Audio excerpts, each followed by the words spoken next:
Hey, wrestling fans, Brian Crazy here, F True Wrestling. Back at you with a quick review of the 3-hour Power to the People Monday Night Raw for June 20th, 2011. First things first, here we are on Tuesday morning following Power for the People, and WWE.com has released some pretty interesting information. As the first votes came in last night, you had the choice of A, B, and C. The first match was Kelly Kelly. She was the B vote. So many votes flooded in, they did not reset the system, so to speak, and the B votes ended up choosing Mason Ryan for the next match. So in fact, Sin Cara actually received 90% of the vote, and it was supposed to be Sin Cara versus Evan Bourne. Even though I think Mason Ryan and Evan Bourne did do okay for their match. You had a heavyweight versus a cruiserweight, so you end up, with an interesting contest. So for the first match of the night, so we see Kelly Kelly versus Brie Bella, and from what I've read, it was the audience's intention to pick Kelly Kelly from the votes that were tallied at the end of the night. Kelly Kelly did a good job against Brie Bella, and she actually picked up the win and became your new WWE Divas Champion. Then we go into the match I was just speaking about, Evan Bourne versus Mason Ryan, when in fact Sin Cara did have more votes when the votes were finally tallied at the end of the night, but there was technical difficulties. Over 700,000 people sent in text messages last night, from what I have read. So this is a good contest. At the end of the day, Evan Bourne, with all of his quickness and all the kicks to Mason Ryan's skull, Mason Ryan still picked up the win due to his brute power. Then we go into Kane versus Mark Henry, and this totally breaks down, and then we see Mark Henry put Kane through the announce position just like he did with the Big Show the week prior. Then we move into the United States title match, best 2 out of 3 falls, Kofi Kingston versus Dolph Ziggler.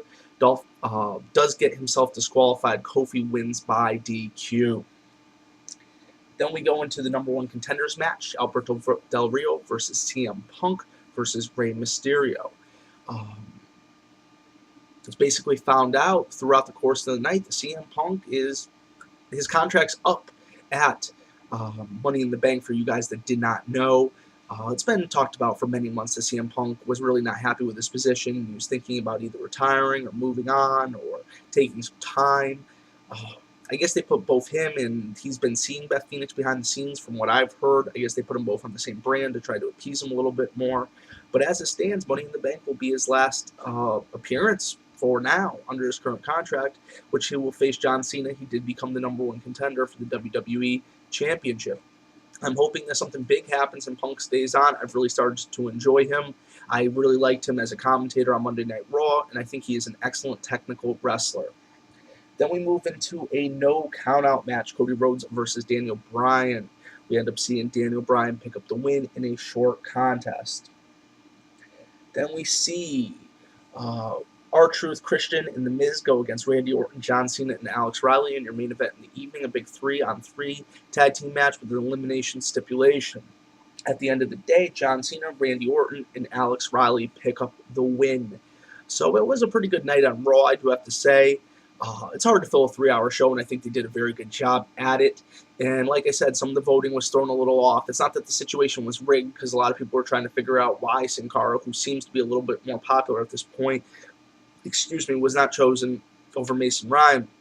I thought a lot of people just wanted to see Mason Ryan perform. I thought that was, truly it. We got a lot of fans from across the seas that really wanted to see him, and no problem with that. He's a pretty impressive superstar. I do have to say the guy moves pretty well, but it's how it ended up is how it ended up.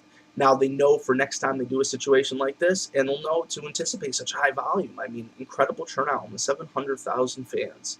So WWE seems like it's running strong right now. And guys, I will catch you later.